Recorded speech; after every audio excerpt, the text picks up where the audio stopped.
Guys, all music they decided to they decided to put hold on it. I'm not gonna remember them to release their music. They cannot allow others to use it to protect their music. I don't get it, you know. But nevertheless, it's okay. So guys, join and share the program. Guys, on Epic, I'm on live on Blue App, so don't worry.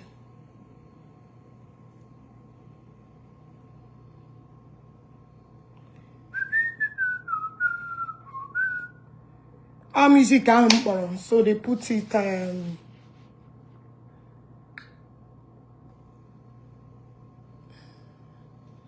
when they gonna TV, the whole thing is funny.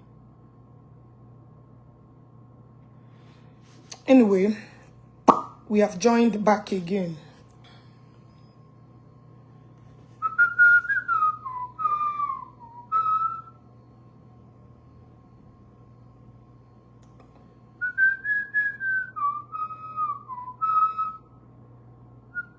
Can you guys hear me now?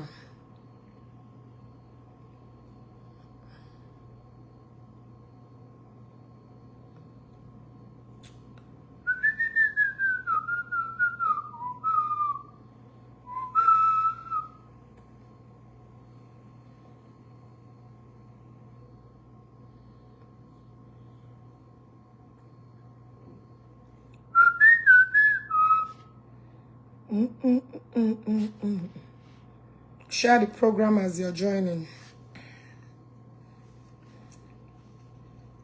Greetings. Can you hear me now? Can you guys hear me now?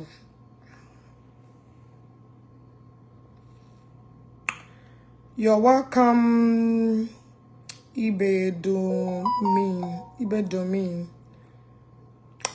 You're welcome. I'm on Blue App AIN program as well. So if you join on Epic, say hi. Okay. I think it's because of that music that I played. They decided to put on hold to it. Okay. Share the program, Biko. Share the program. Good evening to you. Good evening there. Good evening. Good evening. Good evening, good evening. Amaka, good evening, my sister. You're welcome. Thank you. Oh, God.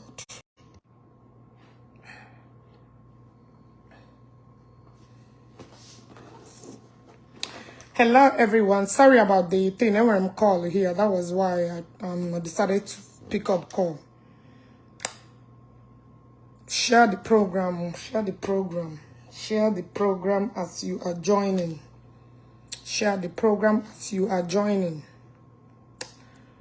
Share the program. I'm thinking we got transmission delay. I just want to make sure that we are the right track. Happy new month, beautiful soul. Happy new month. Happy new month, happy new month, happy new month. Now, I want to start from Udele. But then, because Udele and Jpac woman, all my complete mission this 2026. In a name now, wage. Jpac and Udele. Jpac ishi oji shishibuomu na station. The police are baba air fresher. Police people start to spread because of ihe Jpac nation.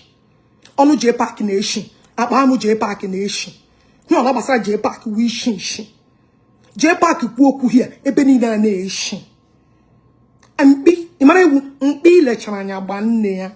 Guys, I may not be loud today because I don't want to lose my voice again. But I want you to do me one favor. Actually, I'm this program. Please, very, very important. I am on Epic. In those of you that want to join Epic. Jpac Agwarangi, Agama Dogagi, Apampura Mugabu. And the governor, look at Governor Onyoshi, Jpac, Udele. These three persons are my problem this 2026.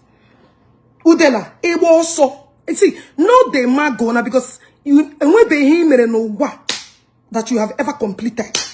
Because you are not man enough to complete any. Say, actually, that little money. Jpac punyeregi. Ije threaten. You are not man enough. You can never be man enough. Legode kidi. Idi ka ihe. Ikukuburumu zagiriza. Ukukuburumu zagiriza na anwona monangalu zagiriza. Aha kpongo mkpongo zagiriga infection at buolamu zagiriza. Ibegi jere ngari fresh. Oh, everybody jere ga potananga. Yaburu mo ala because I had a land say na ala where you dey sleep. You know say when I went to my own na VIP I did. And when I'm boy and serve woman go and verify. And I madam Sister Oge, do you want me to do this for me? Even on your hog. Avoid celebrity for me. Go and verify. You know I'm not going to be verifiable. Go to Suleja, verify it. I was a celebrity and I was in a VIP location. Go and verify. But I heard that when you went to your own unga, or how many did open? In my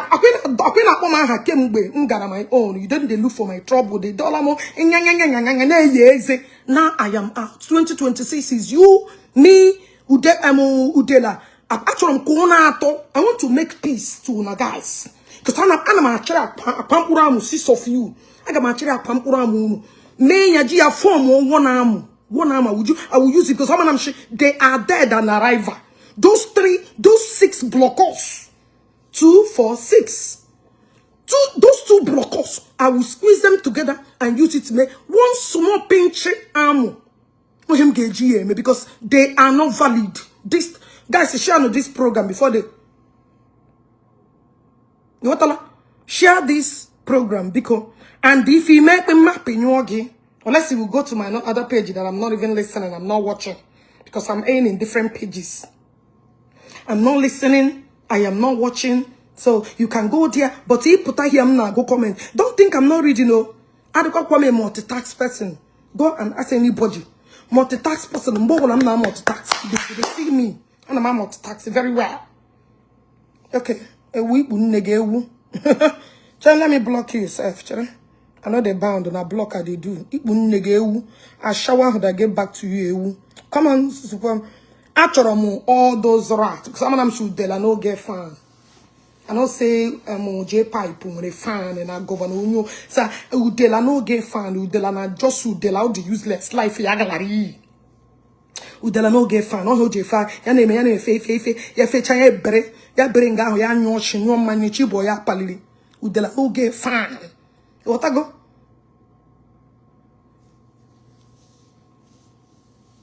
Okay, give me the song. Let me produce it. Oh, now balamochi because it would have been a lot to. We could have done balamochi because it would have been a lot to do, so that I will concentrate. Governor Nyoshi. Now this blew up. Okay, Udele, Jpac. Una boga baka again. Agame kunuzurike. 3 of you. Agame kunuzurike. Because this Udele. Wonya, no, I know they mention her. I know they mention Udele. I don't have business with Udele. That useless mother of his, that is a shameful to Igbo land, that I gave back to a disgrace. That a cause generation to generation. That hopeless mother of yours. Did not breastfeed you at least in 3 days. Because he is hopeless. Or Baraho did not enter into your brain. Yamana that you will cause to generation to generation. But to Delana, I don't know that. I wish I get a gig na Kezahaya na Telegram. I wish I get a gig about there. I hope that she come and get him the video now. Either you they share my Igbo now. So in a dollar petition, tell them say you gather people na Telegram. Say you gather them, you they share Igbo negi. Say you were busy sharing Igbo your mother. Igbo negi. Ke gadashi. Come and see Ogechi Okeke. Come and see Ogechi Okeke. What I go? Come and see Ogechi Okeke. So when you tell them, say, this is that particular lady that is busy.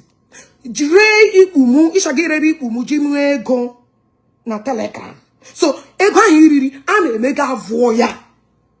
You see how the thing go, you see how the thing go benefit you and I. Ireli ikumu, but they got about the money, now this blew up.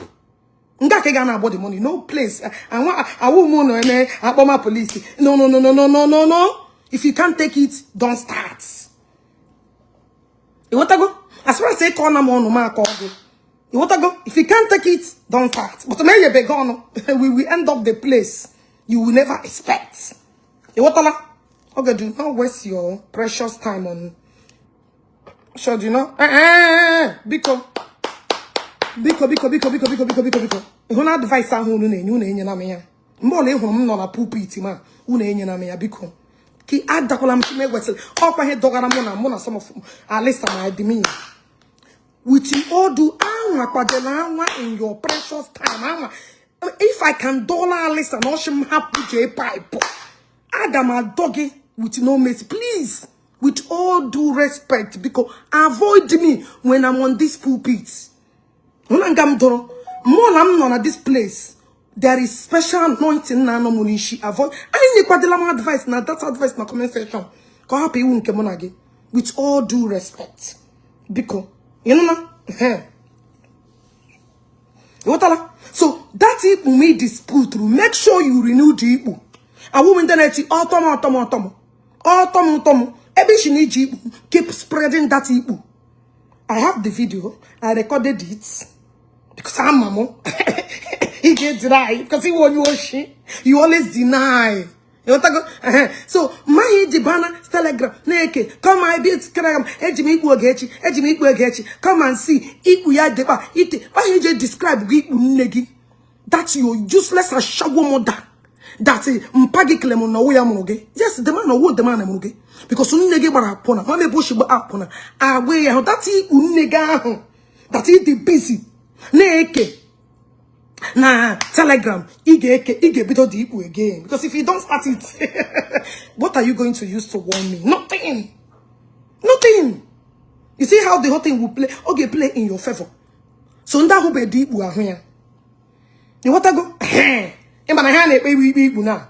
Onyo la patra shi Igbo ya no outside. Hane pe na we Igbo. As you can see, everybody writing the petition for Igbo. Igbo from Onitsha, Igbo from Chicago. Sorry, yes, Igbo from Chicago. Igbo from Texas. So you can see that Igbo is a casting everywhere. You know, now petition of Igbo. That is what we are in. So keep it going. So the Igbo favor everybody. Igboistic petition. On the game. So keep patient. You don't know. You're confused. Yes, that Igbo mu Eshiala. That Igbo chia. That is it. So Igbo you hurt me, you put me into depression. I am depressed. The authority must hear it. Everybody, you.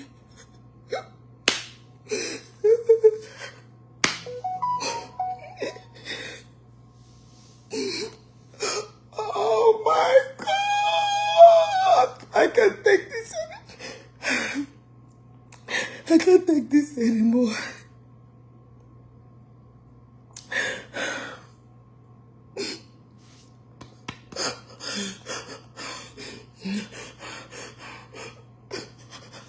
Let me get water.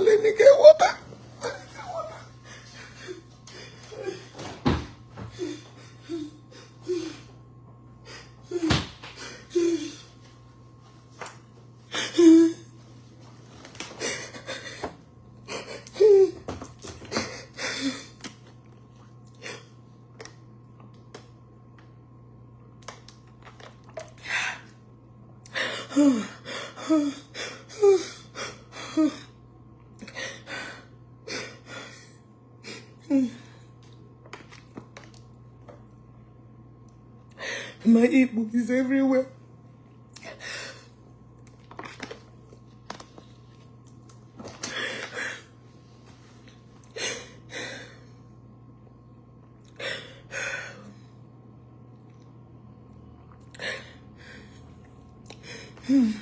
No.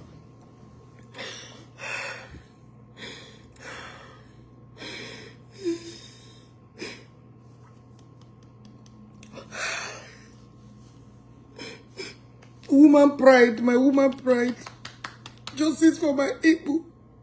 My Igbo was shed. Udele, let me show you who was busy distributing my Igbo on social media. Oh God.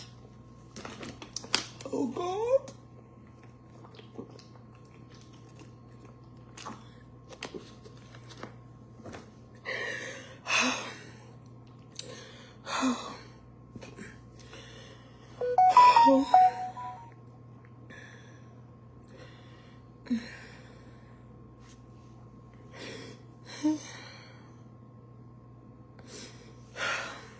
Now,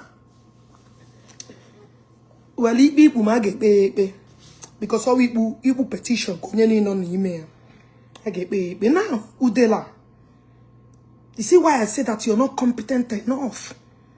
You're not man enough to handle any case. I heard that Jpac gave you some little money for made you to shut up and allow Jpac to be parading everywhere. You came out few months back. You told us that Jpac cannot touch Nigeria.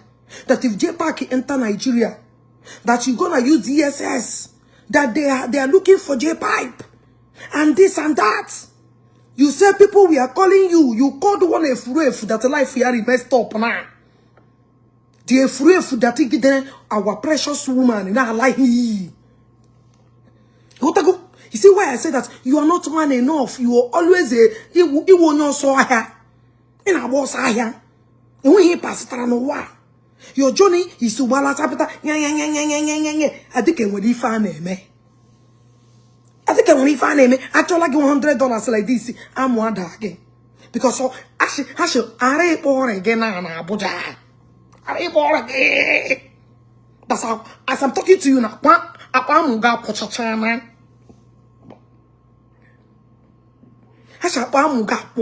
to Guys, let me drink water.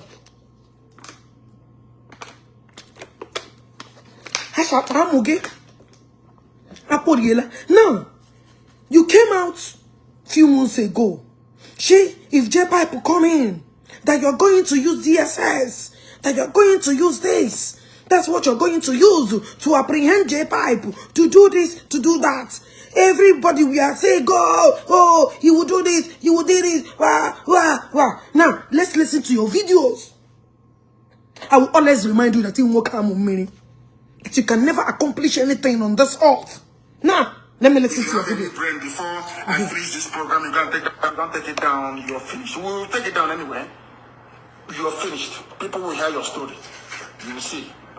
They are even in the mouth people everywhere. The caller on the line, can you hear me? Please, where are you calling from? And give me your name. My name is Jpac, the leader of Igbo from India. Thank you very much. Please go ahead. From Lagos. From Lagos. I'm calling from Lagos State. Wonderful. I'm calling from Lagos State, sir. What state right now? I live in Vestac. I'm one of it in shutdown. Abu Junction is shut down.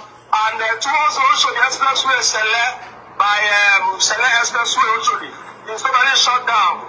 And the funny part of it is that Yoruba people, they use 40 feet container to block your left, right, center. We are singing, God punish Tinubu, God punish Buhari, God punish Amechi. They were singing it as national anthem. And this is totally possible. Thank you very much. Thank you. Thank you, Wefula. Thank you very, very much for that. Thank you. Things are happening on the ground. Things are happening. And one idiot is in Enugu, putting up poster, talking rubbish, talking nonsense. You want to be popular? We are going to make you popular. This is the idiot's telephone number from AK in Udi. The same AK that have been serving white people from time. They have been serving the British colonial. Now they are serving Fulani. Her number is 080-33-412-660. I repeat, the number of the idiot is 33412660. Please find her and deal with her. Idiot. And let me see that poster tomorrow morning. Then you see what will happen. Your name and where you are. Good afternoon. Don't ask them there. They didn't send you. These are icons. Show me with a bang. In your promise. These are icons, if you don't know. That place in your promise that if Jpac comes in, that you're going to do this. I will keep reminding you. What I go? I will keep reminding you. She no come mini garabarana. So got collect ya 1 naira. Half a market. Are you too weak? Are you too weak to handle Jpac? Jpac working on an Ike. Jpac working on an Ike. Marry you as a 10th wife. Are you too weak? Jpac came out that I cannot walk again. Are you too weak? She's a fool. Are you too weak? I'm like After me, my baby, man, oh no, this place. Listen. people are dying. People are dying. Sorry, it's not because of Mazi Kamje make a video. Mazi on the cam. It's not because of, I am doing this video because of Udele. So I want you to get clear before people will misunderstand it.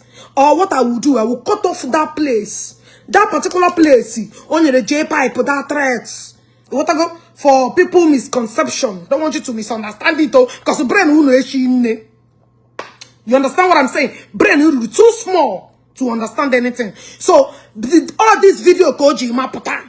Now you have to go petition the DSS that they are watching Jpac.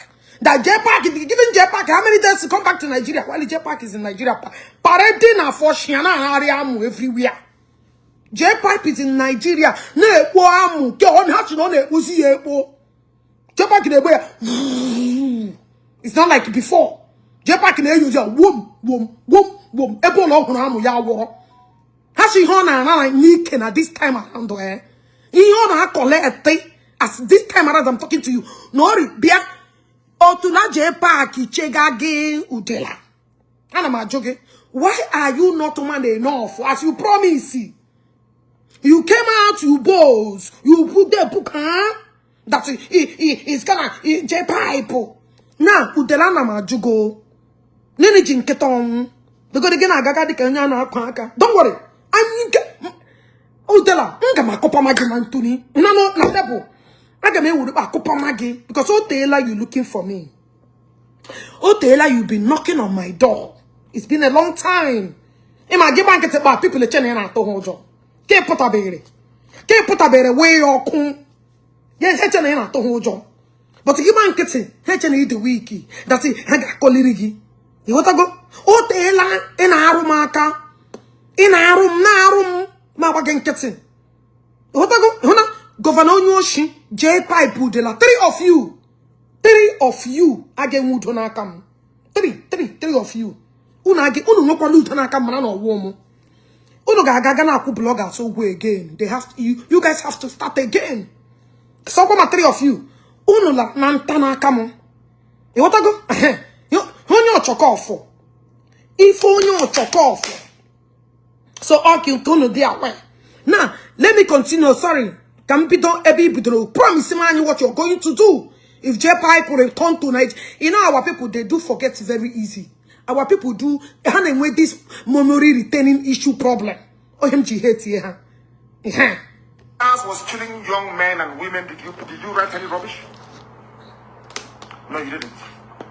It is to try and make people believe that you are a human being. You are a very, very foolish woman. I don't like when I say do not call. Maybe don't record. These are my icons, God. if you don't know. Women, did you Joseph woman. I don't like when I say record all this part alone. Not via can Oh wait. So can happy na play voice and then with this thing. Cause the kind of many thing can be do this. You know why I allowed the whole clip to play? I could have stopped where Joseph Chinedu Ebuna, the one you called Jpac. I got the point. I would have stopped doing his content. They enter you. I am blocked. He recorded that, used these graphics, posted it on his YouTube channel, and left it there.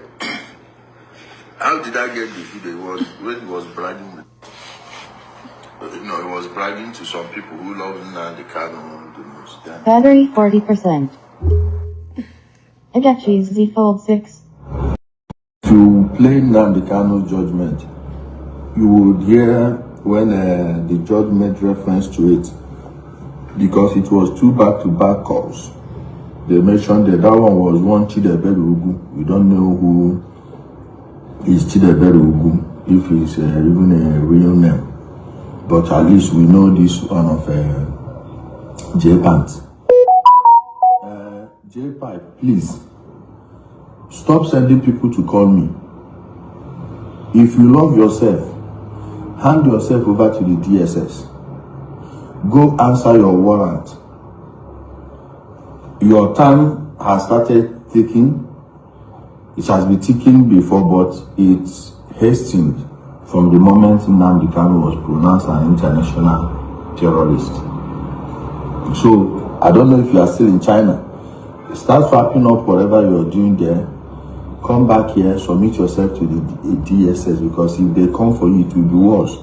At least this one now, you submit yourself, you may likely get bail. I'm just trying to explain it to you. You may likely get bail, but if they call you, you didn't come, or they come for your arrest, it will be the worst case scenario. So all these calls you are sending people to call me, tonight I play the course, I record everything. Once it's you, people like you, I must record it, because you people have a way of denying whatever you did. So stop sending people to call me. My job is to make sure that I follow you, know your whereabouts, and inform the authorities, because we can't afford to have terrorists moving around. Now, start calling those your politicians you're bragging with. I want to know who will try to save you. Make I know whether the person no go answer the law. I know. If you notice, I know make noise about and follow, I no talk anything. So hand yourself over. If not, if they come for you, go worse. You know, go like yourself if they come for you. If you overstay that China, we go Chinese embassy there. Of course, you know them now. You are government to government. They will bring you come back. You are already in the court record. You are already on the court record, sir. Okay. So you are part of the judgment. You like this now. Now the snake will use mouth, bite me and they use tail catch you. Once again, it's my duty to make sure that the law takes its course. Maybe the rest will learn from you. Delete all your pages if you like. You must go to jail. You are a terrorist. Now, Udele. Jpac onye afọ spam. Onye afọ Miriam no na Nigeria. Alpha. Udele that cannot achieve anything. But maga orula na nke Doris ge fere kuku na efe kiku shi Doris o makole he obaraka ya. Why is this Doris na emo we apare na akoya? Doris, are you okay? That's apare kuroga that your eyes cannot see what is good and what is bad. The kwa she fege na the video ahụ ya na Doris na ako. The only good food Udele rie la uka ahụ Doris zela ya kemgbe ochi shi na nga puta. Ebe ahụ na nke ahụ na eri n'ụlọ Doris. Ochongolo okun. The only food Udele rie la panuru, because ya wushe nwere ri o mo ri ga na ye doshie na ahụ. Ehukula Udelari. Ehukula Udelari that Udelari ande e deny the food. Mba e mere ogubi afra. Udele na majugishi. Nene jiunke nebe Jpac no. What is holding Jpac? Because you're not a man enough. You can't complete anything. Because anything that has to do with the authority is money. Anything that has to do with authority is money. Why didn't you complete one thing? One thing. I get just okay. Udele have achieved something. Every day Udele, you are nobody.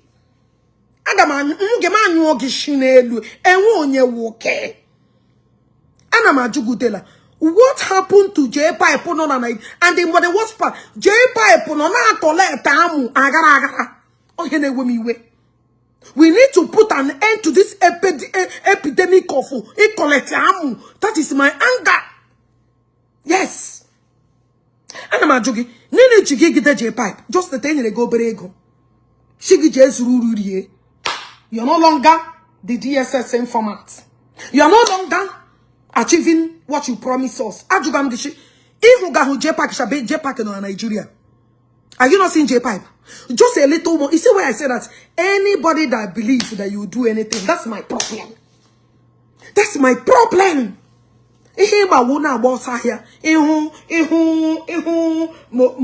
Mohammed like the man. They say that organ, no, they take picture with this criminal.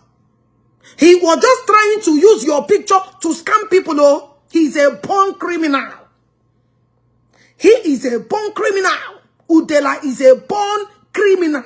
Not coming on life every time calling people criminal. Why? He is the head of criminality. He is the father of all criminals. Udele. You understand what I mean? Now, Jpac. So, Udele, nyere challenge. You're not coming on life again to talk about when Udele was in Nga. Are you not the one? A one woman again, now talking in details about it. So in a onyi kuku, in a bara check a also, in a baro roko, in a baro roko, so you breeze in a quay like this, and I say, I saw grow coach. The problem Udele, no matter, see, Udele, no, there is no filter. Oh. You know, say blue up, no, they use filter. No. I can't see the jacket, Udele, what is the problem? Or who get one down and has hope? Or who give those people who not deal? Because I know she didn't get Allah. Women long so problem. I know she didn't get Allah because at a point a woman you like go goody. Gana reason in denka. That is what I had. Oh, he many deka. Oh, check a lake and FNLU.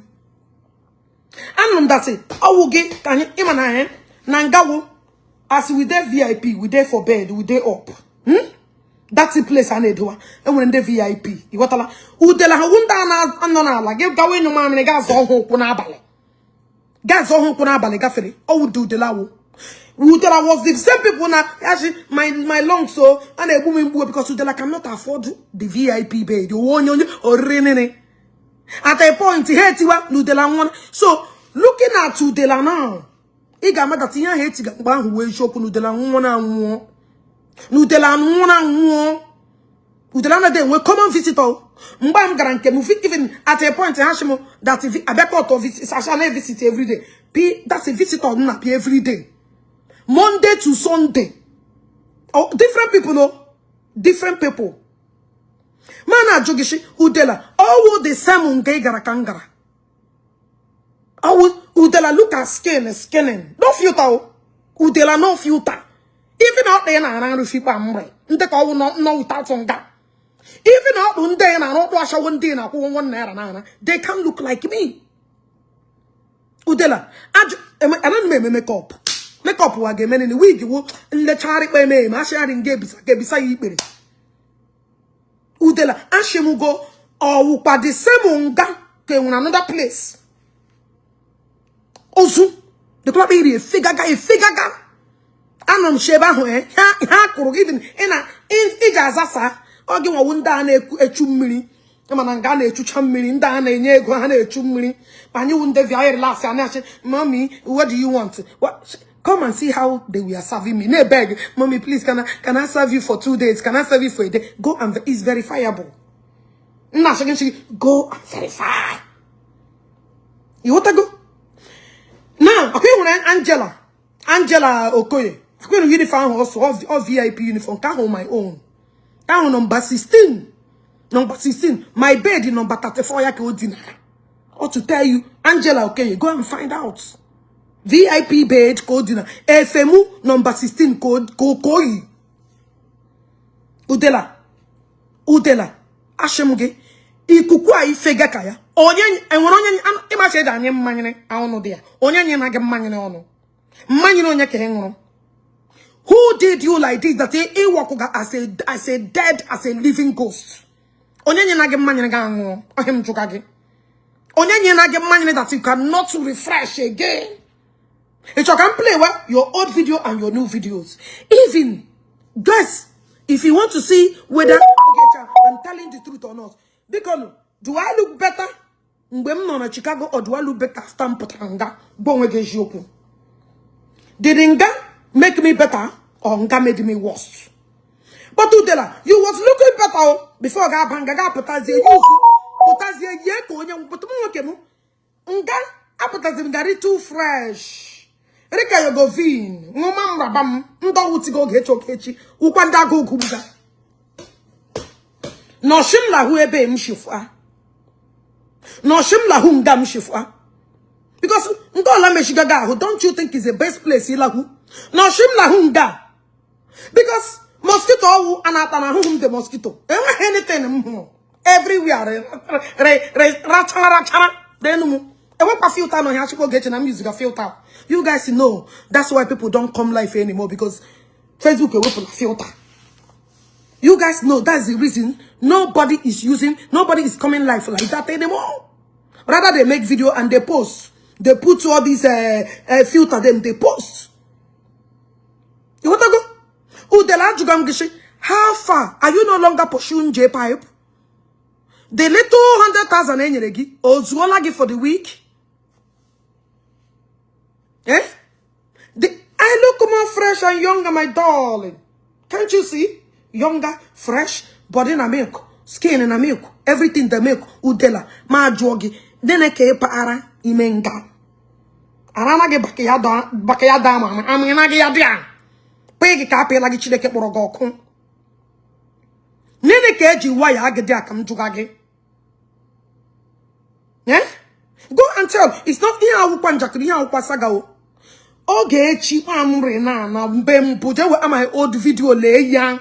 You put one or two together. For those of you here gone, get a bolo yango. Get a them dog and no man. Give them dog and a really when even really nanga, a refumi up and put outside. Come and see special dish. Special. Come and see. Udele, you know, Ilari, Iputranangi, Lari, even Legimashi, are you still alive or you are dead? Kamana Pama Ideliga with the spirits on your room when you didn't.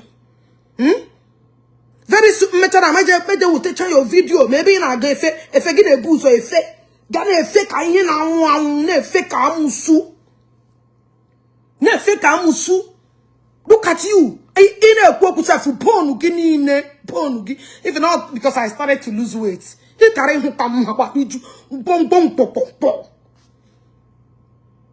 want to go? So mana jugi Udele. Gini jinki or because of a or your problem, okay? Or your problem, okay? Imanande jamanike. Man me up and now who has you body the affect both physical and spiritual. The good can I get at you, ma wem, and I get you ma wam, Dicky Bunyara before years, and yet you are ma pium. I come to Gagishi, Ninijin ki on Udele, Ninijin ki on. And in people should go and view you now look like that Udele. I'm gonna get before Gaganga. Also, the Kahina Hungary, no future anymore. Life is your damnants. Whatever I hear about General Omega Cafian, the goody, I'm no longer interested in Doris' case. Much Doris is even a fool. For associating with well, you know, Doris in Nagewaka. For that few days. Because I don't maybe rigari. Na mari. Onyago. Mano, those rice are eating and gaijiri. That's rice ejena and manueli. Ejenyendenga. It hotel on your body. And I'm sure the medication barage. Udio gwa barage mefara. Hasi how ye lagaho. Hey. Hasi ha nkwankwan kwatankwa ye lagaho. No ukoberi ho. Nas katagidere skatabuogi gam. Ohemere leguriki nefe. Nefe. And who all these useless people. Ndana gadagerando. They did not tell you no let me get at least get on wegi. Get yourself first before you proceed.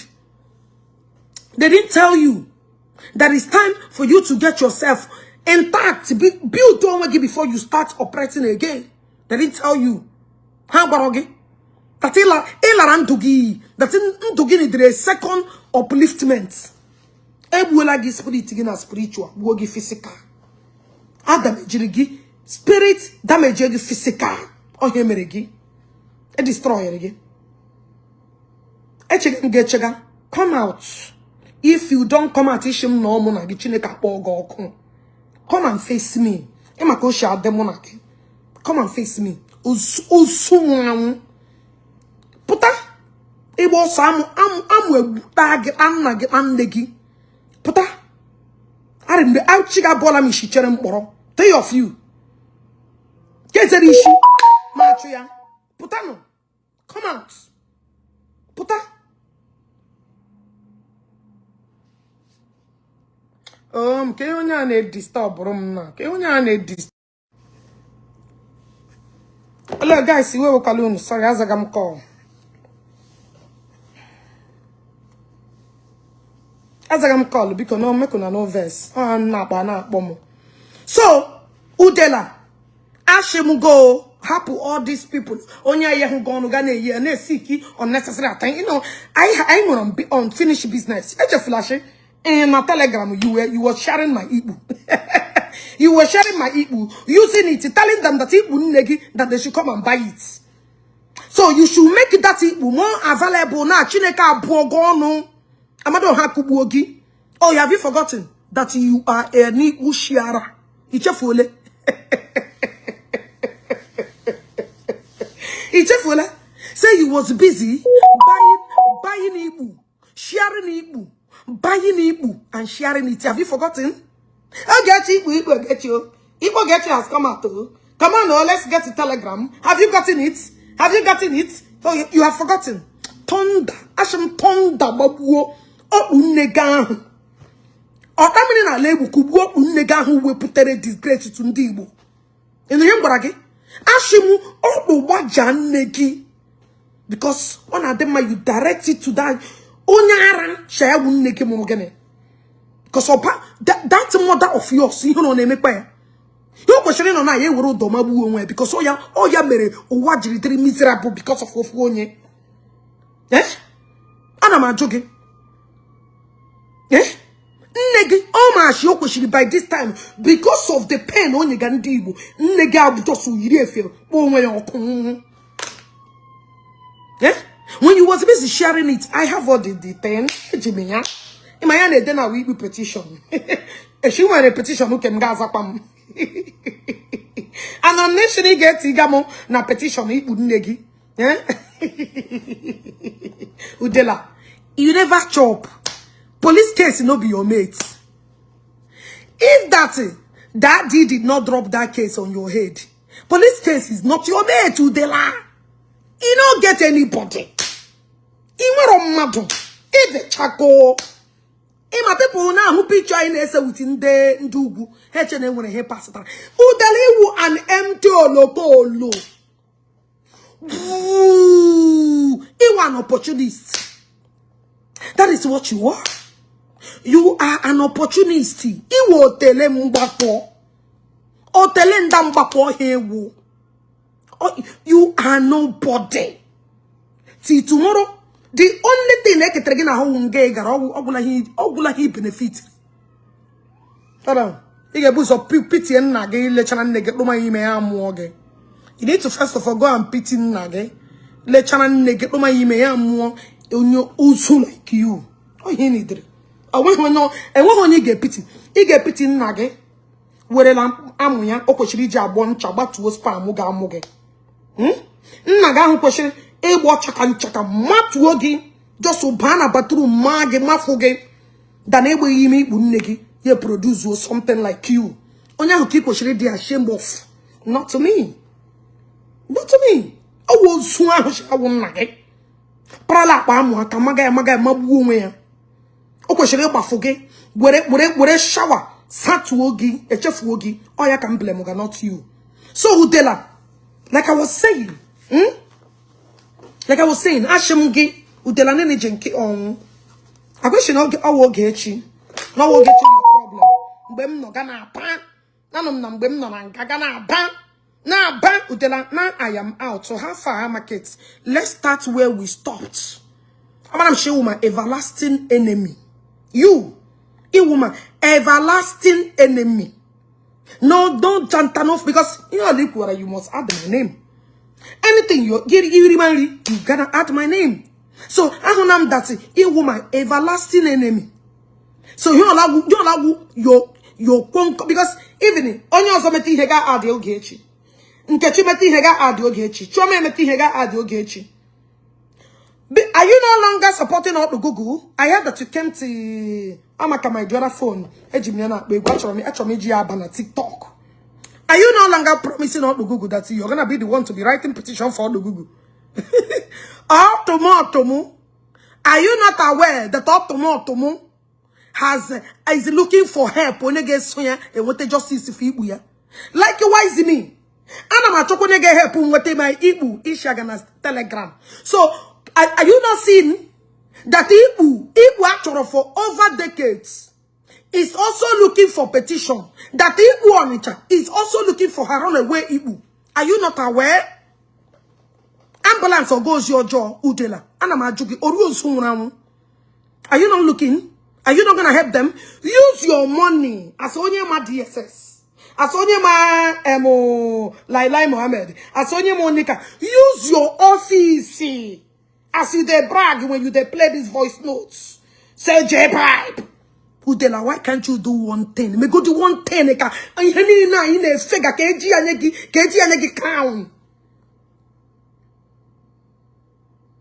I come not to Udele me go do one thing, Kashi. Yes, Unya meteli here. Udele nini jinki on. Aprogono that anything in can never be successful. Eh? Aprogono. Ipagala bananga. Let me tell all of you, don't give him shengwine. He gonna Udele is just a hunter that has been hunted. Udele cannot do shengwine. Udele can't do buying tempine. I swear to telling you the truth. Udele won't have any money to proceed to process case. Udele oh shame man canyon. He has to look for somebody who can under. Udele is a nobody. Shame. Because I would know when a mother got away by her year plus. Udele said that I get person. I swear with my life. Udele, no go feast at that place. Udele was who ya? Oh, ya poor. Now what he says. Now Gary, Yahunda police, na Gary Hako. Yeah, my man. Yeah, my man. Hey, my man. Udele. Let me tell you, Nigeria, you're gonna get money, you're gonna get connection. These two things work together.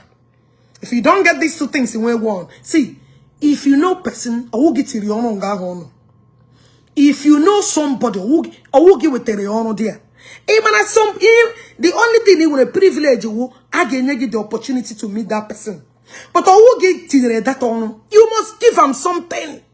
So I'm a I know this person. Nah, it doesn't work like that. Do three things are identical to it. So I'm got married to it. So identical that you cannot identify onye money and connection in Nigeria. Emana madige with it. Get connection. And I get go girie. Both of them has to work together to achieve their moves. So the labiana abuni on abunu. That yana madu picture. Udele who beri oje me oje nyego.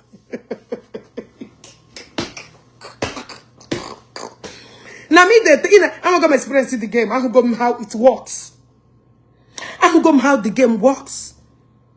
Hey man, madu, you go get money. Do these things work because man onya hu what the person ishi na kamata onya henye ego. Ya na litagi she no problem. Ngwano, give boy onye I am busy. Can I call you back? I'm busy. Because I will get to the honor.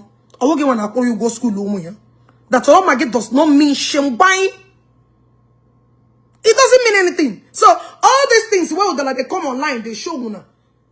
In the case in Nigeria, money is the root, and the money is to adding the jara. These two things, all the car. Let me tell you, Imana hemene no tuleje beshin. Zimana hemene no tuleje back every day because you're the winnable. Oshi yauru shayamana that all Ugane way a lot of visitors. Let me repeat it again. Imana hemeno to neje back all the time. Oshi, ya wuru that I am that all Ugane we visitor every day. That's na ya gare wunebo. Osho here we wear. What I mean? Now, when I tell say ake anoto home. Because get to see you give me no work package as something. Ijele la carry asan. I heard you shege. Ake anoto home money and connection. Money and connection, they work together. Udele is just an empty idiot parading around, showcasing anybody. Also, like yahu three bobo gaga. Ya dabanga daddy say a picture. He's a nobody. Is the more you look, ya post ya get your name when hot pasta. And when hot pasta. You want to go? And when who shall buy hot pasta? In home, ya say arema. Because Jpac won't come meeting. That is why Oji send the people. When I'm watching Jpac, stop sending people to be calling me. That is why they are very weak. They are very weak. Jpac won't come meeting. Now let me tell you, Udele, I'm waiting for your response. You can be a walk about in our home. My beautiful precious baby, you are. You want to go? Come be a walk about it because it's not doing chairman again. Gabeli ribo in a day someone in a school and when he passed it. Came win on Abuja, I can to manage education. Look at ABB in Abuja. The cheapest place. More came when all on a soko. And when I get to Romonage. And when a car get shit to Romonage, you poor wretched idiot, a hungry bastard like you.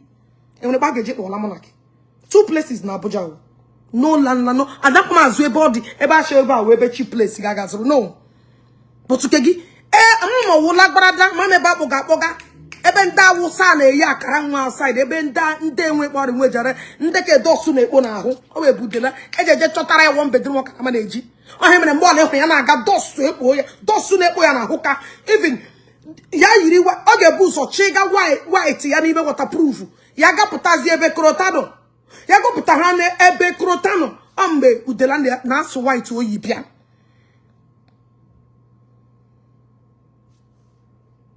Come on, Tafakara. Come on, Shingafo. Contact book begi. Which come on, Shingafo so ewu. Ohemere je deceive nditi de kage. Oji. Come on, my band dog. Maybe I get better band dog. Next time you come back. Shingafo so. Check it out. E what go? Udele, Udele bi. Onwike. Bawo jeju ku etreki from my tama to Kezi had this place. That's bawo jeju ku etreki. Udele cannot. No, I tell you the truth. Things are very difficult. So, in honest, sorry picture. Yes, sorry chayeje la dola. Ukuni no awo nyo lo huru ya na go ke shoot de la biko we begi bagamoto na Abuja. We begi bagamoto. At least when you have a car, you go in an office and get a contract. Nda ni na praise nda are they not ready to give you contracts?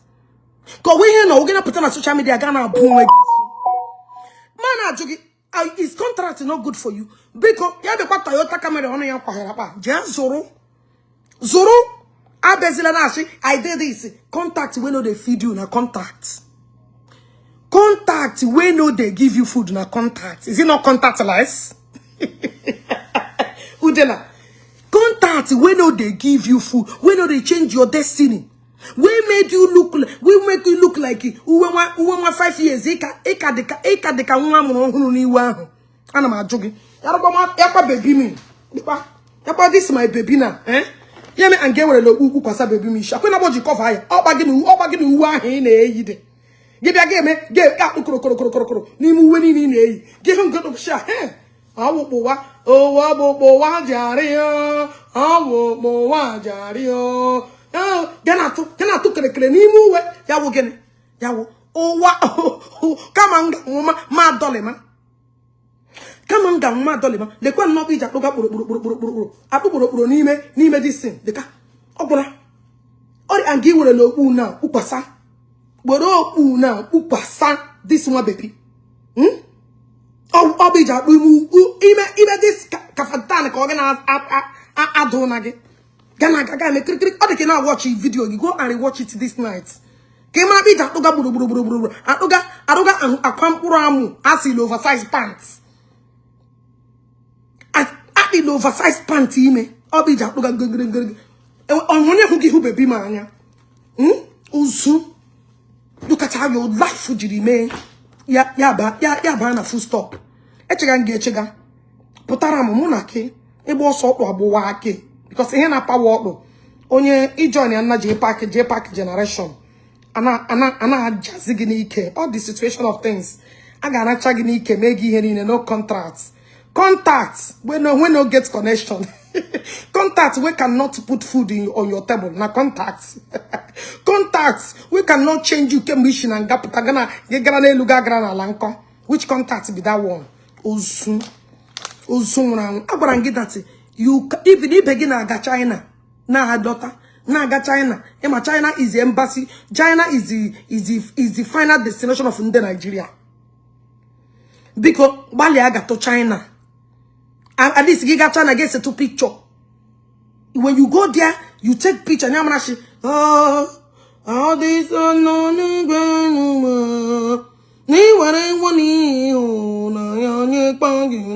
that's it. Oh, wage one pataka. Wage one pataka. Ndeni ne borogono. Ono who gets so gagonti you. Can't you move away from Nigeria? At least get Janishi when Engabasing with the contacts. This is their vacation. Can they call you and say, please follow me, make I go? They know they call you. This their little vacation, they know they call you. From fry pan to fire. From I distance myself. I don't want to get share. Ashim get when your leg up and achieve success. And when anything up and success of your email, ya wanna brogabo. Even spiritual cleansing cannot clean you. And when you this spiritual leg still your problem is in you. The problem is in you.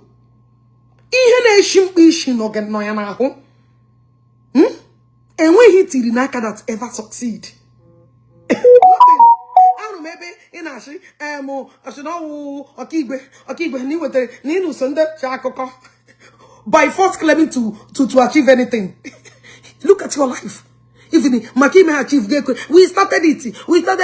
Ikenga, don't come and say we didn't do. Keza Honyenka, how want you be doing? We start.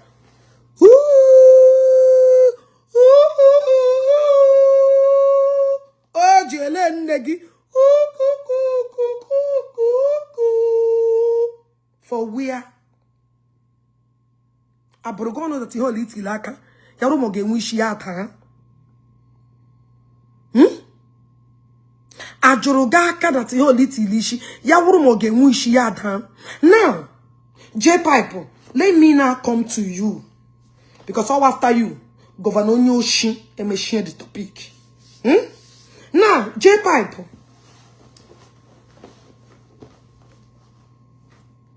Ehuna, that perfume, nyerende ubo, because of you. Iga kwa mugo perfume before man hapogi.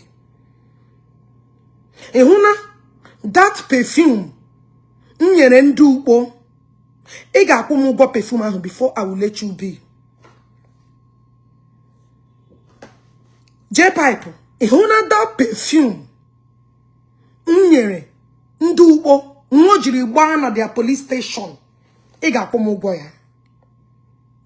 Could you just imagine that Jpac na wanya walked into Ebashia statement?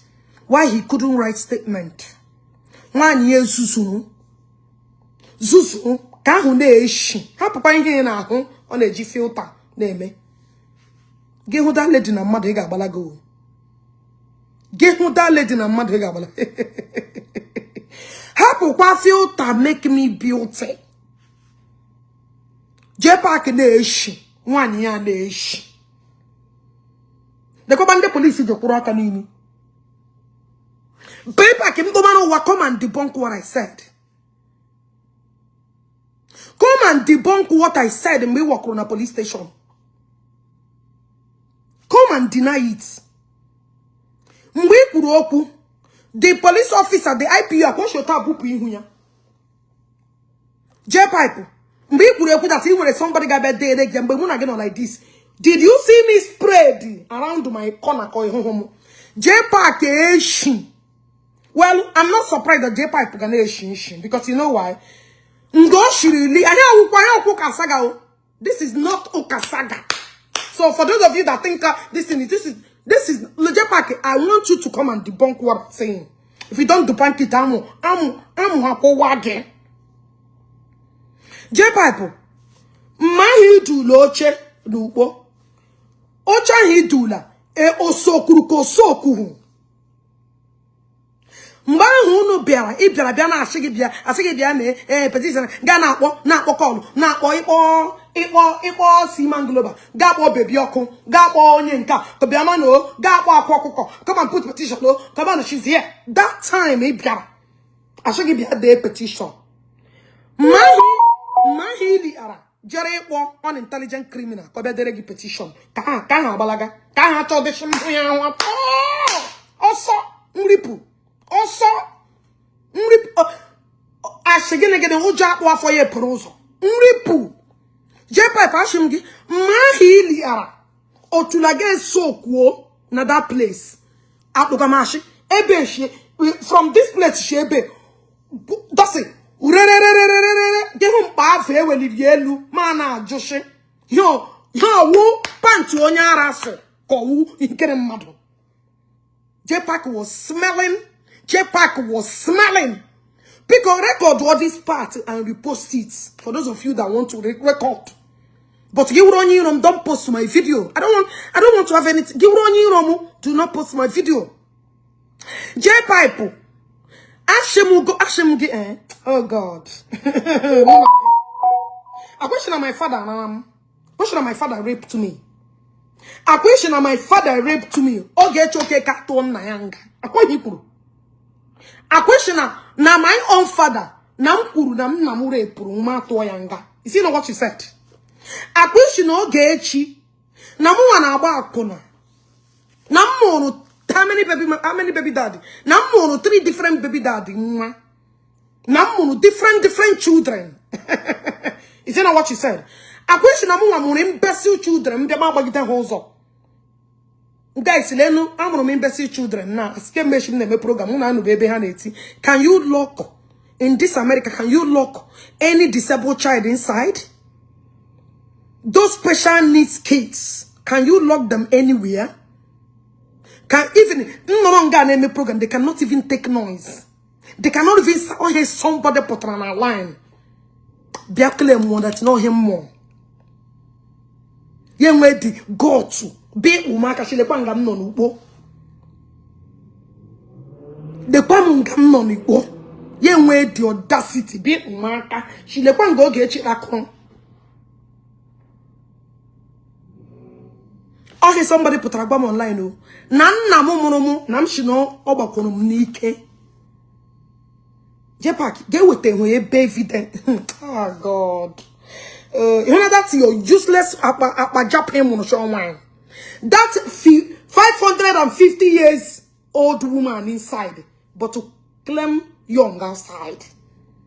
That extra 550 years inside her body, email, but only at claimed young physical. According to no. But all but 550 years inside body. Now, Jpac, Magina Ozua he luru that apa Japan baramini ya fermentia. Ajugamgi mbono batara gineshi wani ganeshi. No wonder you guys were able to live together. Huh? No wonder you guys were able to live together. Jpac ajugamgi ma wani gegaba ne de petition. And when onye shimoge, please give me permission because everyone will put the perfume why. How like you issue the perfume? The guy shim because I'm your colleague. Eba one again or ye me. Ihun babra perfume. Ihun babra perfume. Jpac, ma shi no chahu bilie. Here who so kuruni otulage ji de akamu wonene. That one not confirm that otulagi yoye. From here, everywhere papa mbafugere mbafuki yenesu aton wati black and green. Apogamashi Ghana with on a big Ghana wa ajugamgishi ehuna perfume ahu that angel perfume mso. Mwe putere ba ndị police biko na m neto ha this perfume me were anye ị ga kwom ụgwọ ya ị ga kwom ụgwọ that perfume before ma hapụ gaka ihe na m listi lagi number 1 ị ga-eje exam for otulagi that's your exam ị ga-eje ya for otulagi ọ ma hapụ gị because we have to settle all these things.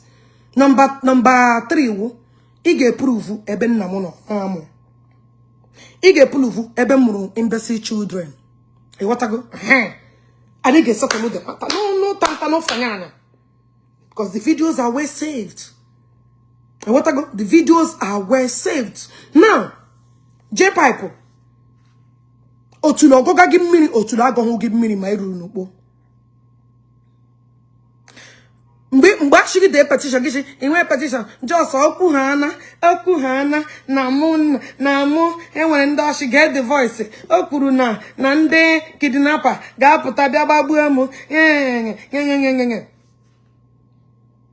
make guka, only perfume bag, only that perfume bag, one. Who spread that perfume?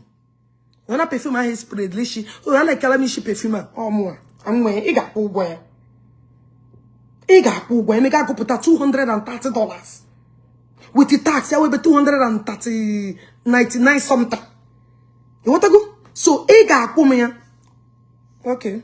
Don't worry, I don't need to sleep. Let me put you to sleep. Because I'm sure not the man again.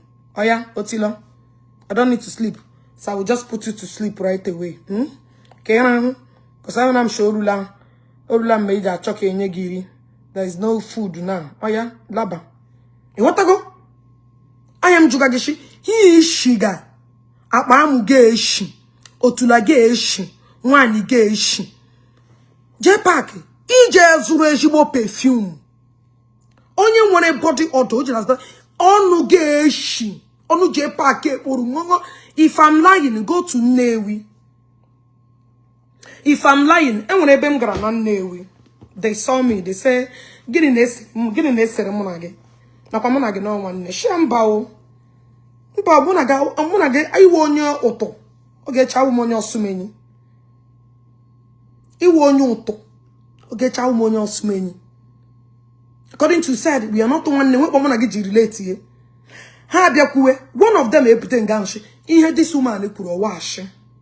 On a want on a social person up on Gintan na Newi, on a social person up on Gintan na Newi, on a social person up on Git Hina who church Goku, Anyana hide there. A lady very well who Yame we higher than Newi. Put her all moon shimoge. Nian could know nothing but a joke, but none the banana like a joke. No Mariana, Ebe Abiarime MC. And it don't make my but to put a 1 or 2 together. No Mariana, Ebe Abiarime MC, na Newi. Before you know it, na Jpac banana room. Na room of the person no Abiarime MC.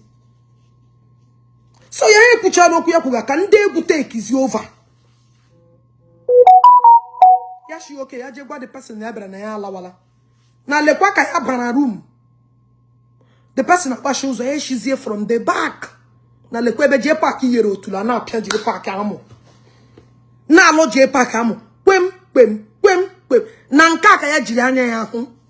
National dioche ana ekucha ihe ni na ohunu n'elu mpo. Yes, he.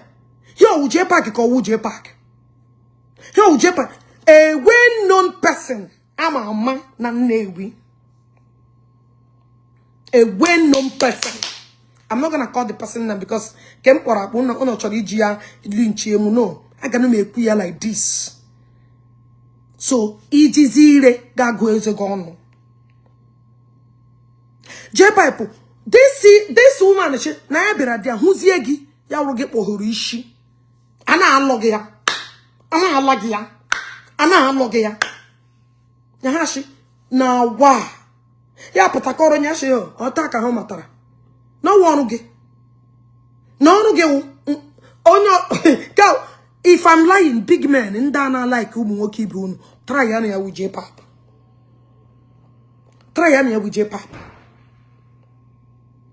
ntolashi try ya na ya wu Jpac ma akpuga ma ashi ma Jpac na n'ike mo na ha na n'ike.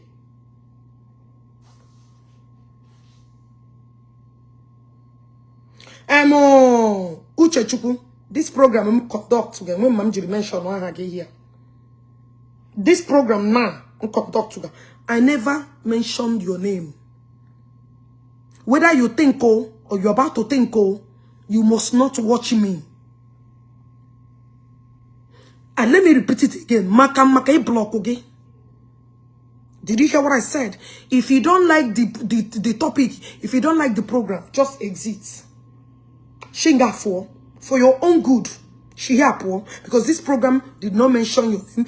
You again Jpac poor. Again Jpac poor. Anama balagi ana get you no way buregu. Stay clear from anything that has to do with what I'm doing. The issue will never end until Jpac abegbanwa yo je maka na Newi ebem no. It will never end.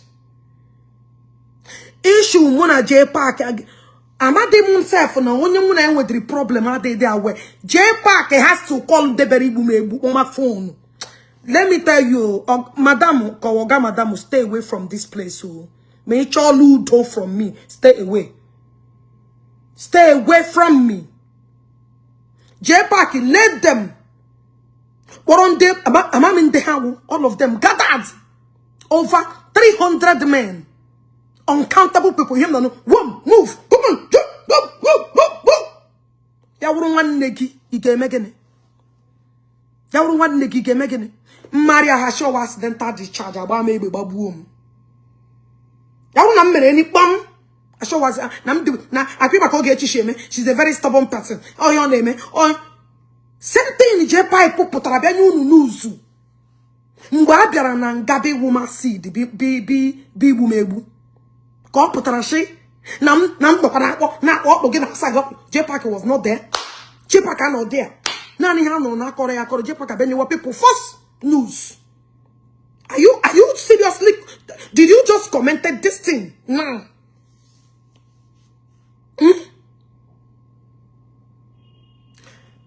Anam na custody. Enyere mbe. Man odiala na echezi ka moto eji ebu anya agachi back to Suleja aputa. Two ladies aputa. Beba mogo. Ngam na like this. Hey, believe on it because I'm under custody. They can come and intimidate me. When they may fail, she may jack up way, huh? Oh, how can let you make that day? No, that custody. How can I that it? I'm not just an ordinary no. When you got himself, I got or go no maho. You got the nigga that I'm ready for anything. You go no, say it not be mouth. You want to go? So please, with all due respect, allow me. Not come here to preach anything for me. When one go attack called Jpac before this thing, one yan on the background and now go equal peace. What are you talking now? They ain't what are you saying? Let me repeat it. When I want a case, come one problem with that woman. Even as I'm talking to you, I'm planning come on again shame people haka. Only one problem will somebody get that woman haka. She ba amano. Jpac or police or me from arrest or with the capability. Jpac on the capability to arrest Ogechi.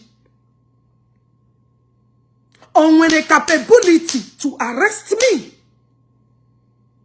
And I'm joking very quick. I'm Oga Madam, Oga Sister. Zeremo. Did you hear what I said? Zeremo. Ngeen no na. Mother Piashi na Nagire Prugidana Bukasi online. Ibo Hononia police. Ibo Honda may agree the person. Then ma Koziegi Gaton Lucie. Hunam not Nigeria. Plan your crew. Governor Onyoshi. Shemu no one erase in that pop. Gonna make wula many people. Na Igbo. Na evidence. Didn't you hear it? Governor Onyoshi. A pedophile na are go maka kotula. A ex-convict serve for 2 years na kuje. A pedophile ex-convict convicted.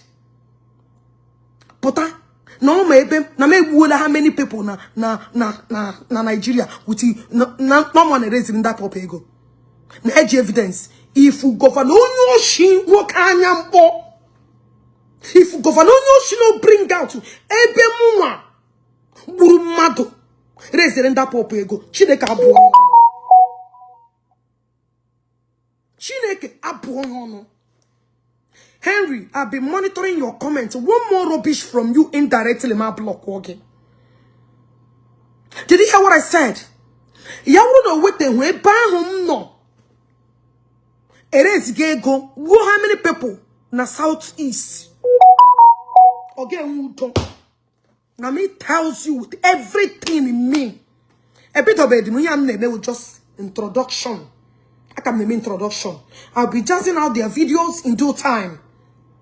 I can go the business now, I go do my business on teammates. I can man my shop like this and I pen where. Okay, just introduction. Come can be there. Okay, prove Ebo Ogechi. No buo many people in the southeast. Okay, with even the race Grahego Kahajine Bumad. Didn't you hear it? Or we not here? Didn't you hear it? Now, he had to remember to lynch me. Because same as you know about right pop Nigerian government are now here. To use it to lynch my head. And get believe that these people get mood on come. And where had the good do? And where had the good do? And when he do now, Governor Onyoshi himself, Eri Okaji, Oporoko, as soon as Akorona Mashigo can give the petition, Gabalaga, Gini Chujagi, Anamachugi. Why didn't you come and write petition? Amado Hamabugi, without Tuanyagi, he Jahuya Wu, or Umako Wede, or he Janya. That your left negative eye. Anya ruboro spiritual. The only thing he get you who walk home why. Usu abaliabaka. Ajugamge. You that accused me. Namua. Burulanda where's that popego? Let me turn this thing off. I'll make it a noise. Hold on. Battery 40%. Ready to connect. Okay. Ajugam go. She don't wake keki. Potara shi no Ogechi. Nam ne reziri. Ndai pop ego. Chori me attach. Nam jikwara buo. How many people in the southeast? Can you bring it? Or go with the 500 million ono tagremo that I stole? KG make case loud. KG make case oh 500 million. Mashizunu with evidence. What stop you guys from bringing evidence? Oh my God. Ibemunu on a ligwe kage. Ibemunu, you three idiots. Especially Abgodu Udele. I can even forget Udele. Udele is a no we kuku. But yamu reply yamu ebuna egebe. But ehuna gena Jpac governor onyo shina Jpac. Ibemunu would till the kingdom come. He get proof ebem no buo people in the southeast. You have to prove it. You must prove it. Get proof ya. Udu ige nwa udide enwo. Udige nwe udide you kwame. Ige prove ya. You prove it. Na get your evidence. Ige wo put that evidence iji. Njiri buo people na south na join in die pop. Na bu people na southeast. Nam join in die pop na bu people ige egwete ya. You will get it. You will bring it out. Okay, with it. Next time, you will leave wickedness alone. Oh no, koromone koroma shawo. Wona nnam dinaram. Governor anyampo. Governor Unuoshi. Escon several 2 good years are convicted here in Nigeria. You get with there. You will bring it. And when I put up for him, even chana oro Jpac potula ne shimiri o tula reservoir. O tula reservoir. Boroga gama kano shishene na tunnegi na nagenaba.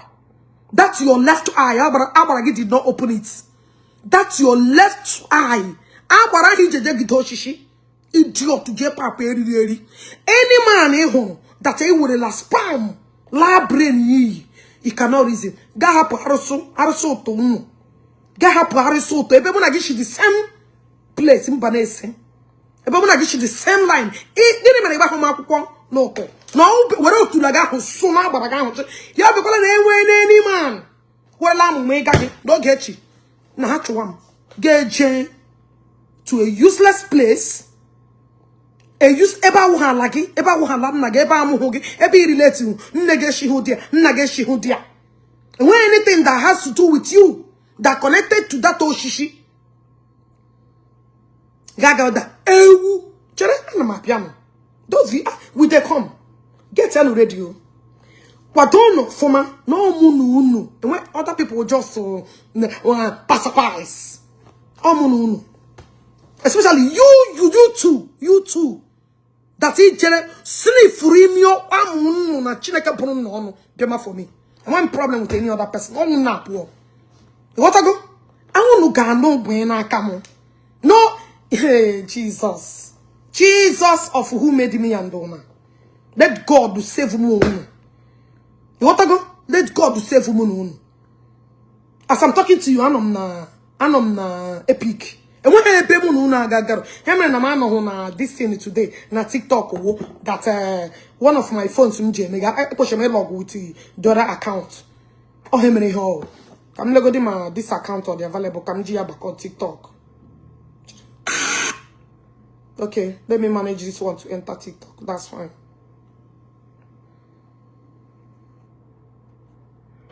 Oh yeah. Yeah, bro, three places coming alive for now. Don't worry. There is no go for. Ige wete ebe ahụ Ogechi gburu ndị mmadụ na South East. Ge wete hu ige enwe udo. Nkachi. Ige wete ya.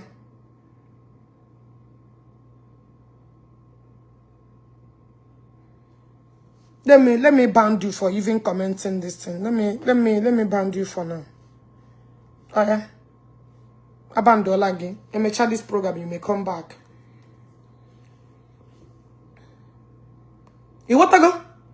Unu ga-ewete ya. Assistance na. I ga-ewete ebe mihugburu nde mmadu na southeast within the hip hop. You have to get them. I ga-ewete ya. I ga-ewete ebe m nọrọ reziela ndị hip hop ego shunwo were je gbuma nde mmadu na southeast. Governor onye anya mkpọ. Governor onye oshi ESCON 2 years ESCON. Ima a lot of you guys have got school. Nna ma ke wo reminded. Adika na Angela Okoye. This is Angela Okoye were ESCON. Well anyway, that's onye na akpọ iga na madu onye ha aga school. Ima here reminded. Idiot to serve 2 years. Ex-convict the Udele. Udele serve 1 year.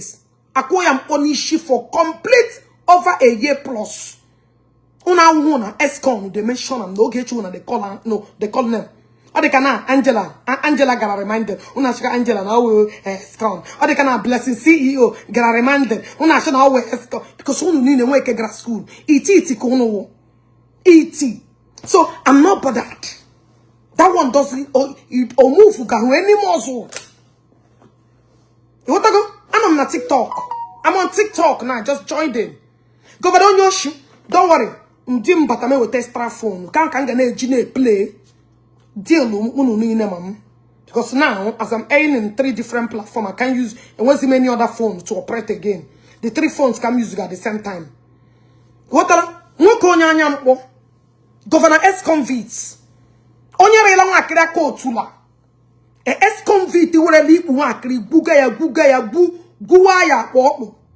Gagara ya nga for 2 good years. The same Udele potrabia gwa ani that e garanga. You went to nga. Nwa akiri we da ko tula. Nda TikTok, this person I'm telling you. Were la nwa akiri ruga ya ko tula. Rubo ya hum. Ruga ya ko tula ji ya ganga.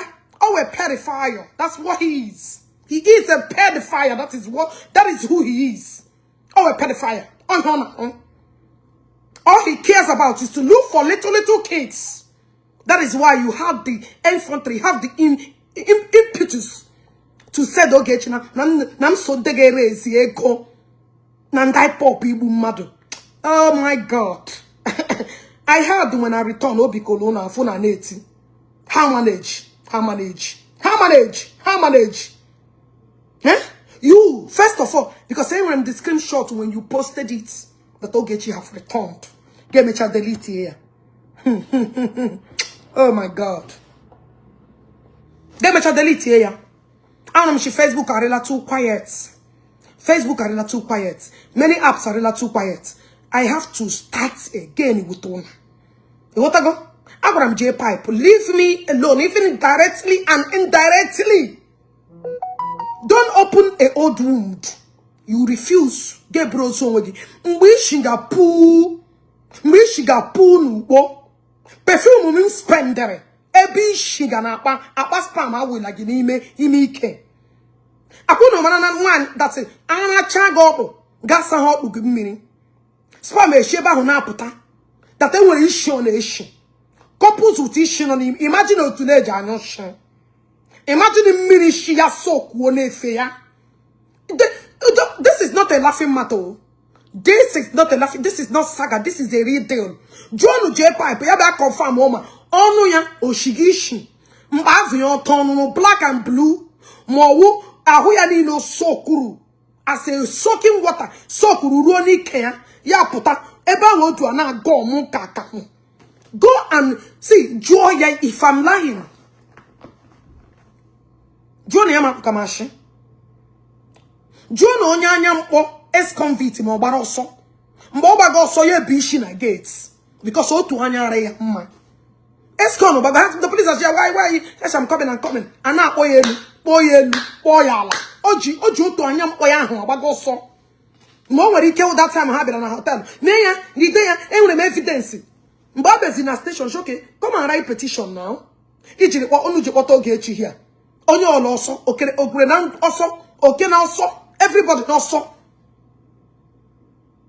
na to refu shima oh they don't tell the truth. That I was a woman on fire. I was on fire. Even only the IPO happened. Who my follower? I should not get about. They had to start calling somebody no more. Onyana hey follow Facebook. Onyana joy if this bag will go and verify. Efrefu shiga kea. Onyeka ne shi. Efrefu shi. Get Jpac couples with many amo. Couples with Ihane Guyanike. So Keari too much. Kea dominatory everywhere no go.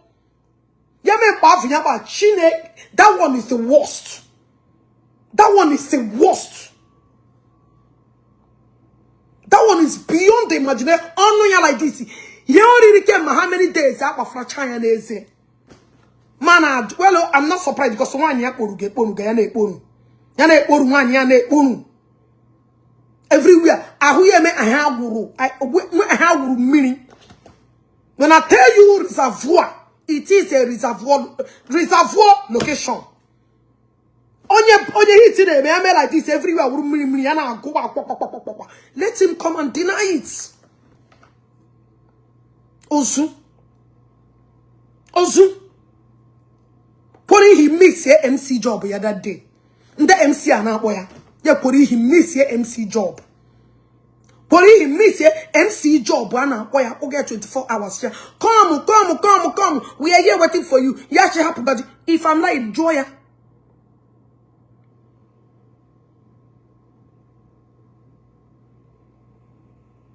Oh no, to the yashi. Ashim go no to the wu. Oh no to the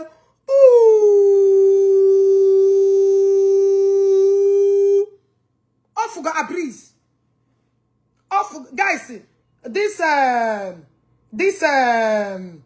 blew up new very soon because but join me on Epic or you join me on TikTok. This live program now ga here now. Oga this live program because battery is going down. Oga very soon. So join me on Epic. I back and continue. So you may not be seeing me again on Blue App. But if you join them Epic or I'm on TikTok, I can continue on my program now. So if you're not on Epic, download Epic. Join me there, especially those of you that are based in diaspora. Oshi, this is a very serious. So you are stressing this more over and over. You are saying the truth. It is not funny. All these people cannot deny all the. Why would they deny? Even but I give the truth. Why would I lie against them? Okay, Jpac are important. Why would I lie against him? Governor Nyoshi Urelanyam or Biena Gates na police station. Eba just up okay. But eba boom. That she's okay, I'm fine. I'm okay. Joy am operation against. Because of no one eye is destroyed. One eye of on our hozo. Osun one eye on a G and hozo. Eh? Moba go sashi be a day, but you heard a boom. Yeah be she na gate. Police people were busy collecting number from me. Because Hannah home, majority of them are my followers. They treated me nicely. None of them, major Modia, they treated me very nice.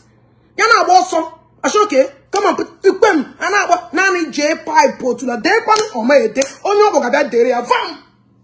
Oneka also, oneka hona wa. Oneka also bum. Balaga. Yeah, we're all new yapu like this. Yeah. Yeah, bo. I'm going to Sahiri Buanabe for how many years? Yeah? Yeah. I'm going to Sahiri Buanabe for complete how many years? So, very soon, like I said, this Blue App will end. I will continue on Epic and TikTok. My TikTok is Ogechi Okeke Njaka no.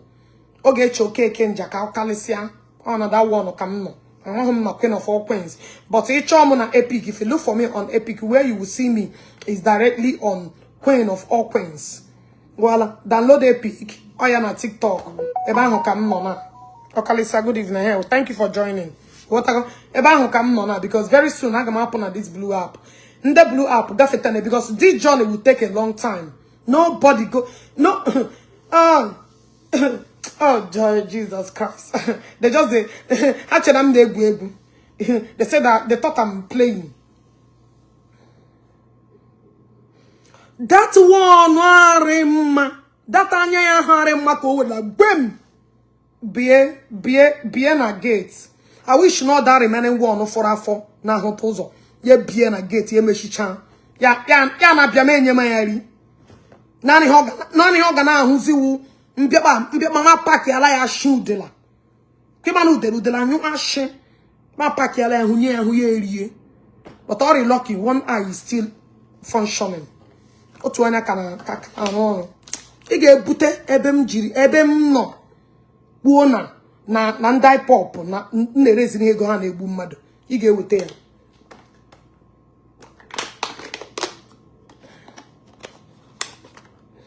The blue app, this my join yanum na Epic. Download Epic. Join me on Epic. Join me on Epic. Who is the person with one eye? Governor Onyoshi, I'm a play like video ya. I'm a GC phone na tiya na charger G play mezi video ya. Gaho nyem neku. Join a TikTok on Ogechi Okeke Njaka. The Okalesian. Ogechi Okeke Njaka, Queen of all queens. Sorry, I want Queen of all queens. Battery man, TikTok no agree accept my saga account. TikTok they agree on every account. What are you saying? It's not Henry. Get out of here. Get out of here. Which power bank? I want to know Nigerian. Why would I use power bank in America? We ain't making issue. I want to Shingafu. Former Penyogia Shingafu. Guys, move on here. Move on here. Let me block you first of all. I don't start it with Negioya. You're not going to mute. Shingapo, you will never comment again until this live program is over. Otilo, exit from here. Exit. Oh, Uche know that I will not start. Is that on my mind? I will not start. Oh, is that why you carry over 300 men? Oh, is that why? Only carry over 300 men. 300 men, sorry. Is that why you guys, we are a lot? 300 men. Boom, boom, boom, boom. Jide, booyah, jide, booyah, boom, boom. Abila, booyah, booyah, whoa, whoa, whoa. Is that why? Oh my God. You don't know nothing. You don't know nothing. Guys, I'm abandoning here very soon. Una join Islana Blue app. Bian on TikTok or join me on Epic. I'm on Epic. So the live program will be going off soon. About can I continue what we are doing? You want to go? The goody. One becha. Tarokuma showing down a cha. One becha. I whole lot in a becha. I was shrinking edgy bleaching cream photo. My own photo. Wouldn't know what this one's edgy. I should know. Got photo. I want like. Nah, let me tell you guys one thing, when you will not know why, if we are not outside, all frustration get we. Even sometimes someone you wanna name yaga wajeni yaga wazo yaga when you la potara jiakaya demonstrate and we outside. O my hoga mama we ogakatani yaga wazo. Ogakatani ya turn back. Life must remain unbearable for her. So some certain things are gonna they don't know, but they what to go.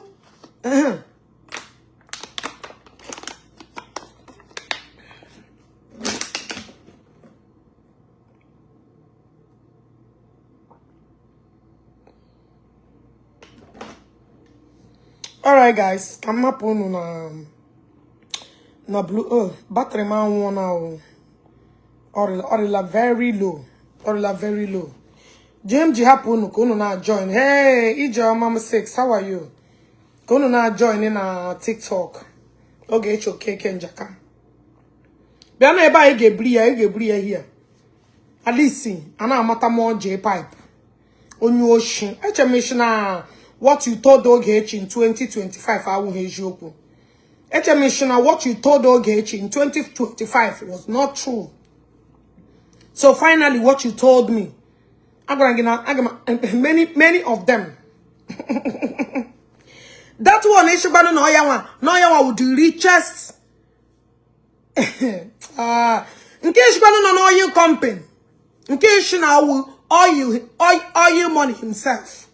In case you no oil, you on we want to. I'll give one a badminton I'm lifestyle, huh? No, I want to one year working can I go a guana want to go or he baramu. Nanda boys in down Nini and I want to help with music, Nahana watch and two. Kitchen oya Diego carry all of them. Oh, give baramu. Oh, give Jpac, you never see anything. Mwe bagamu, that's it. That one, na ya behind that name, no, Nina Garaha MC, Nina, who he in the media. Are you not the one that was telling me everything? Even self, 1 year complaining, I no bunya gidina STD, STD abula. No the management can name. All will give Kwamo. Chineke gapogo kuicha na me kuchana, e kuchapimu.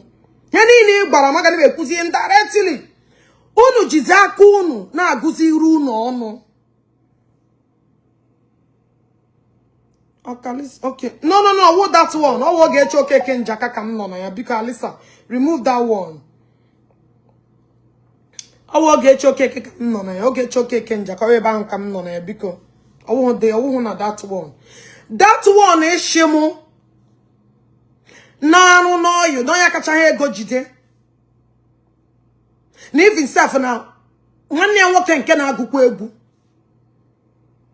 No hana me those men who turn around them no hana me na hano na group na enwere one club hano gawro na ha akpọ all those men who they no hini na hana me no give one agara MC name everything about these people. All these people are my story, huh? Do I know their story? Are you not the one telling me all these things? Make we see una very give them.